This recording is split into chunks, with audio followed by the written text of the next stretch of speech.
television station. Yes, for reasons known only to them, we've managed to snare both Minnesota senators tonight. Rod Grams is the junior senator and the Republican. We're hoping that Paul Wellstone, who is the senior senator and the Democrat, shows up shortly. You think you would have more important things to do? As a matter of fact, come on, this Senator. We'll have a mic on you in just a moment here. Hang on here. Start with Senator Grams. Absolutely. First question to Senator Grams. You've been working a lot on tax issues. Senator Wellstone was at a rally earlier today about livable wage. Let's talk about economic issues here. The importance of such issues this coming fall. Well, I think it's the same as the issues were in 1994. And part of that was that people want some tax relief. And we're coming around the corner now. April 15th is Monday. I think that highlights a lot of the anxiety out there. And along with streamlining the government, less interference from Washington, less regulations and mandates, I think the people out there are looking for tax relief as well. Let me ask a longer question while you catch your breath, Senator. I'm ready. I'm in shape. I'm in shape. You were there at the Capitol today with AFL-CIO President Sweeney and a bunch of Democrats, and the subject of the rally and the hearing then was the disparity of wages, stagnation of wages, the inequality of the top-paid CEOs and the bottom-paid worker, whether the minimum wage should be raised, and so forth and so on. Talk a little bit about what the government's role in that is. It's a capitalism, free market economy. What should the government be doing in that sector to address those issues? Well, minimum wage since 1938 has been, up until fairly recently, a bipartisan issue, and we have raised the minimum wage, the argument being that when people work 40 hours a week, 52 weeks a year, they ought to be able to make a decent wage. I mean, that's something that has been done 38, 48, 58, 78, or 88, 90, you know, several times. $4.25 an hour to $5.15, 90 cents over 2 years is rather simple and straightforward. For 200,000 Minnesotans, much less their families, this is a huge deal. And it's not just teenagers, by the way, Rod. It's about 77% are people over 20. Over 60% of minimum wage workers are women. So I think it's hugely important. I introduced the amendment before break. We got 55 votes. I'm going to introduce the amendment with Ted Kennedy and John Kerry again Monday evening. Okay, Senator Grams, where are you on the minimum wage? Well, right now I don't support raising it because, for one thing, and I do believe that the majority, the vast majority, when they talk about a livable wage, even $5.15, if they want to talk about poverty level, why not go to $10 and make sure everybody gets more than that, or $20? And if it was so important, I would like to ask the Senator, why wasn't this bill introduced in the last Congress? Why now? When they had the Democratic control, both with the White House and the Congress. But now they bring it up as a political vote. This is a smokescreen to divert a lot of attention away from, really, what are the problems? How much taxes? The bottom line is, how much do you take home? Well, what about the payroll tax? First of all, this is a curious argument, if we're going to just sort of get away from scripts. So, since you're for $10 an hour, you're not. Well, wait a minute. Since you're for $10 an hour, you're not for $5.15 an hour. Is that your position? You're going to make it against the law for a young person to enter the workforce. Let me give you the answer. Forgetting all scripts, let me give you the answer. I mean, it's what economists have said, which is, if you do this in a reasonable way, 90 cents over 2 years, then the projections on job loss are not there. It's prudent. It's the right step. And it's not a question of a game or strategy. Just talk with families in Minnesota. Talk to people for whom an extra $1,800, Rod, would mean you could purchase health insurance, you could go to a community college, you could afford your energy bill. Then you should support my $500 per child tax credit, Paul. That would give $1,500, $2,000 into the pockets of the very families you're talking about. Listen. So where do we get? We're overtaxed, not underpaid in many respects. Well, this is the, you know, this whole argument is sort of like, fool me once, shame on you. Fool me twice, shame on me. We've heard the same old script over and over again. The problem, the tax reform... I don't know where the script comes. Well, the script is tax, cut taxes, cut taxes, cut taxes. The script is tax increase, tax increase, The point is people want a tax system that's fair.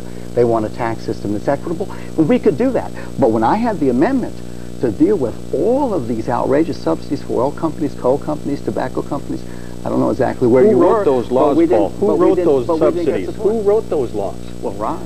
It was the Democratic-controlled Congress that passed them out, not the Republicans. Well, let's not talk Democrats or Republicans. Neither one of us have served. Don't blame the Republicans for this. Excuse me. We're not talking about Democrats, Republicans. We're talking about you and I as senators from Minnesota, and I am telling you that a minimum wage has a huge support to raising the minimum wage for Minnesotans, as does making sure that if people are restructured out, they have an opportunity for education and job training. We got to focus on these kind of issues. I was in elementary school. Educational opportunities. You can't cut educational opportunities for children. Community policing, reducing violence. This is what people care about. Another big issue. I'll just say briefly, though, that the minimum wage wouldn't solve all the problems. We've got a lot of problems, and we've got to look at the tax structure, the rules, solve all and of the them, but it regulations sure would help. that keep jobs from But coming you're in. opposed to the minimum wage. Yes, sir. Because it wouldn't solve all the problems. Another issue that both senators from a farm state like Minnesota should know about, that's, of course, the new federal farm bill that was just enacted and signed by President Clinton. Senator Grams voted for the bill. Senator Wellstone did not. You're worried about the safety net for rural America, and farmers will be cut by this bill. But really, there are many people saying, isn't it time that the government got out of farming and let farmers become more competitive and actually get into the marketplace? What's wrong with that idea? Well, absolutely. I mean, the farmers And this bill would do this, so you voted against it, though. Well, that's part of what this bill would do. And sorry to be rushed over here, so I probably need a big glass of water here. Okay. The dairy provisions are not favorable for Minnesota farmers. They're an outrage. Senator Grams, you'd agree with that? Yes. All right. No, it's a huge issue. I come from a state with a lot of dairy farmers. B, it is the carrot and the stick. Prices are up, and in addition you get support payments, but what goes up comes down, as farmers know, and when corn is $1.89 a bushel, and when wheat is $2.57 a bushel, farmers are on their own with Cargill, they're on their own with the Chicago Board of Trade, they're on their own with the railroad interest, so you can't cap the loan rate. See, the thing about the loan rate, Kathy, is it's not a question of government interference. It just simply says to the Commodity Credit Corporation, look, we make sure that you farmers have bargaining power in the marketplace, because the farmers up against a few grain companies don't have bargaining power. That's what's so tragic about this bill. Senator?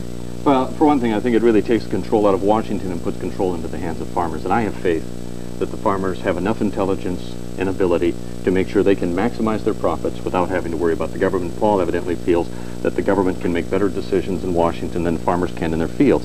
And another thing, we talk about the safety net. If the safety net was there before, why have we lost thousands of farmers, and especially dairy farmers? 3 a day go out of business.